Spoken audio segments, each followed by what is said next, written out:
the coach, Miss Fair, and then Kanisha is going to be my teacher. And today, let's go ahead and get started. Thank you, Kanisha, for meeting with me on today. So after your recent observation, I wanted to come back this cycle and talk a little bit more about your instructional strategies for differentiation. Um, when I was observing you in your classroom last time, I did notice that some of your lessons did not have any variations or variety of ways your students could show their mastery.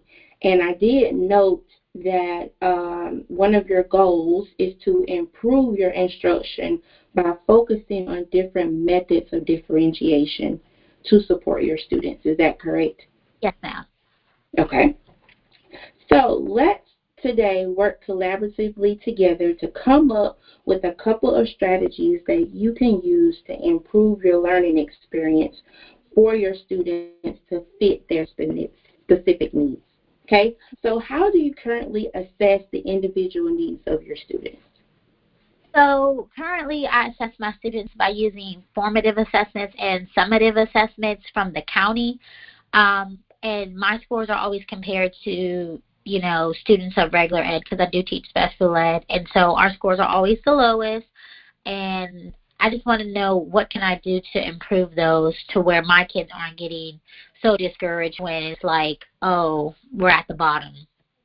Okay, so I did hear you say that you're using formative and summative assessments from the county. So how many questions do you regularly have?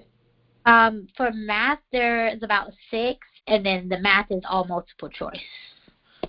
Okay, so with the math, let's just take a look at math and look at your formative assessment.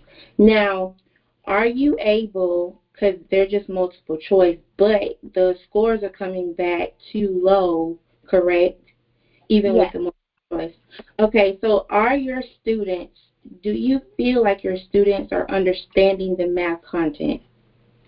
I feel like they get parts of it, but not all of it because of their deficits. So they're missing some of those foundational skills, and especially when it's a lot of steps in math, they can't retain all of that. So they kind of just guess. And I have kids who rush. Like I have, ADHD kids who just want the test to be over.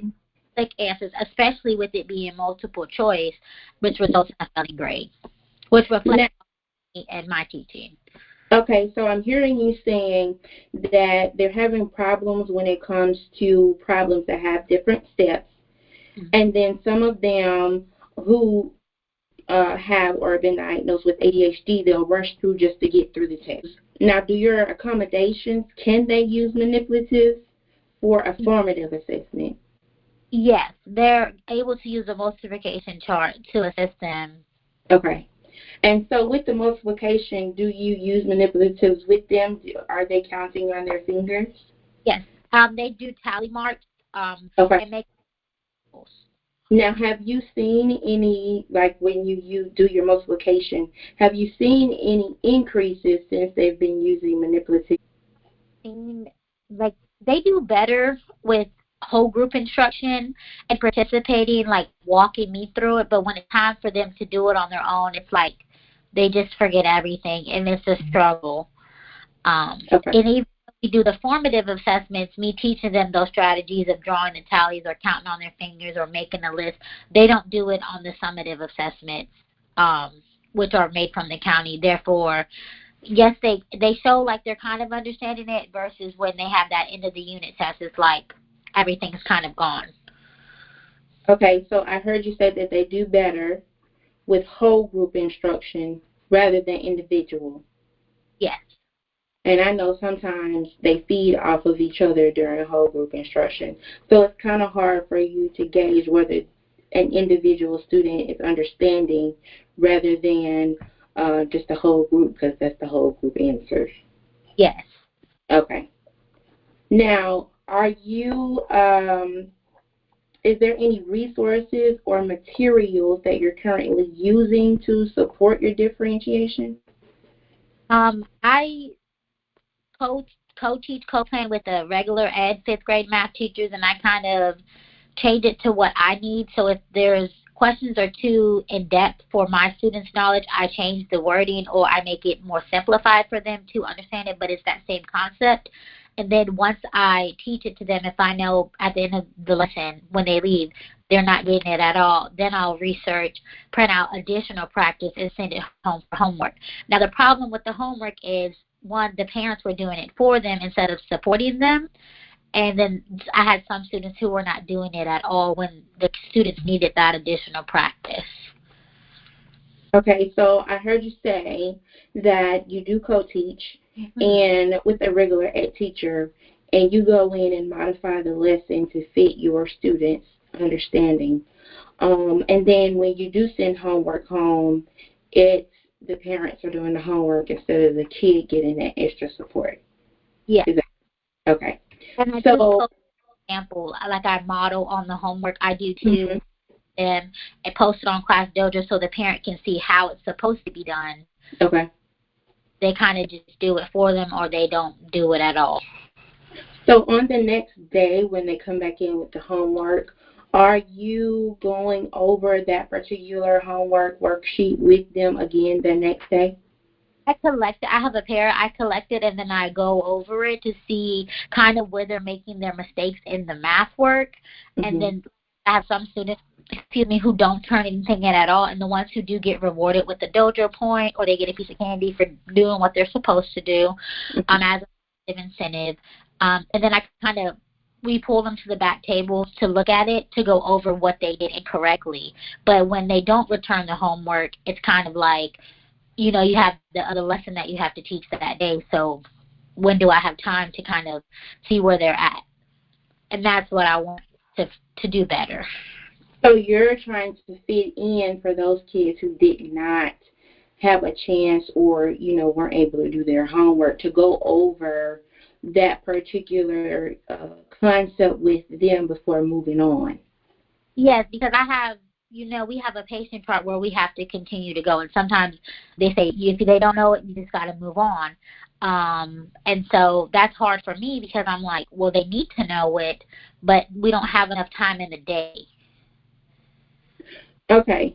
So this I'm hearing is you're trying to fit in more time to work with those students who may not have done their homework and don't understand the concept, because you do have kids who do understand and are able to move forward. Is that correct? Yes, I have like one or two that will kind of get it kind of faster than the other ones and answer all the questions during whole group, whereas the other ones are kind of quiet and won't speak up. So that's kind of how I can kind of tell the difference of who can kind of, hang on their own versus who needs more support. Like, I can't one-to-one every single student. Let's talk about, because I did look at some strategies that you may be able to incorporate.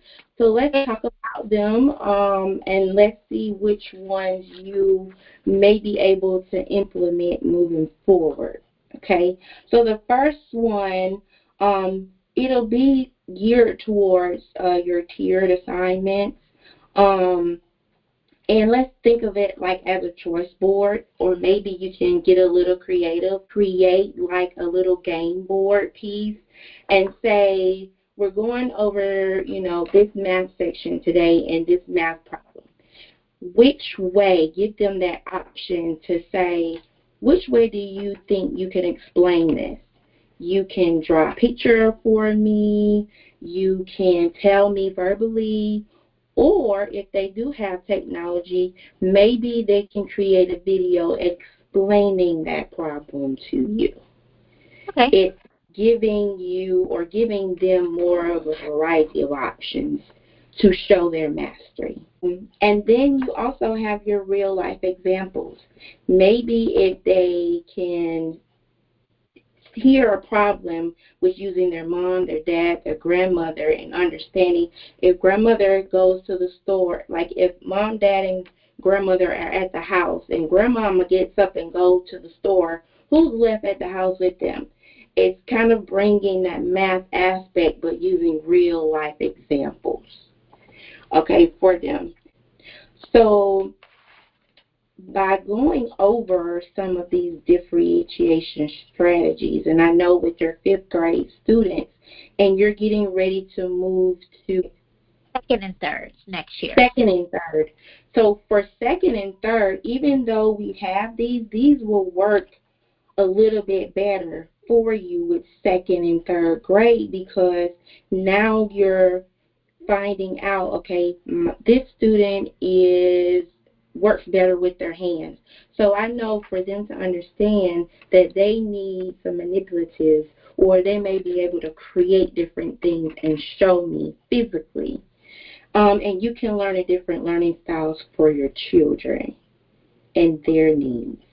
Um, so just to recap and go back over, with those differentiation strategies, which do you feel comfortable with? It doesn't have to be all, but one, let's do one step at a time. Which do you want to work on implementing? I want to work on implementing the choice board. I really like that because it's going to give me a variety of assessing them based off their learning style. For instance, you mentioned an oral explanation, or them creating something and giving them the opportunity to show their understanding in a different way versus just doing a quiz or a test. So like there's some things that you mentioned that I can do better if we do that pull out method to small group versus that push in method. So I really do like that choice board that you mentioned. Okay, so for our next steps, that's what we'll focus on, implementing that, and then the next time we come back and meet, let me know how that goes and how your students use that choice board and if they benefit from it, okay?